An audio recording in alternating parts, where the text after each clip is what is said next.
Hello everyone, in today's video I'll show you on how you can get better FPS in Geometry Dash mobile or PC.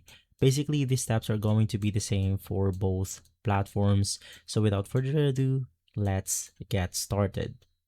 Now on the main screen of your Geometry Dash, you want to navigate through the gear icon. This is going to be the main settings for Geometry Dash. In here, let's navigate through the graphics category. And then for texture quality, you simply want to set this to the lowest, which is going to be low. Now, if you're still lagging and you're on PC, you can also reduce the resolution to make sure that your computer renders less resolution in order to produce more frames.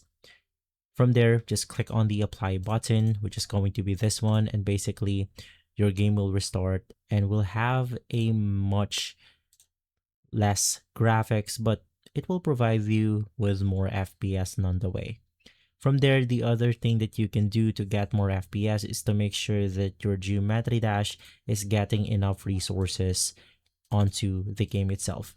So basically, if you have multiple games, browsers, or Messenger open on your devices, for example, this one I'm using my computer, I have my folder opened, I have my CapCut opened, I have my browser opened right here and more.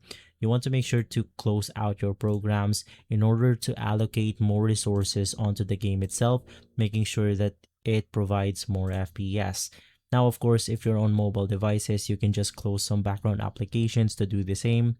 From there, before playing Geometry Dash, you then want to restart your device in order to remove some faulty graphics, some bugs or glitches within your system, and basically that's it. If this video has been helpful, leave a like, subscribe, and follow Guide to Everything for more videos like this. Thanks for watching.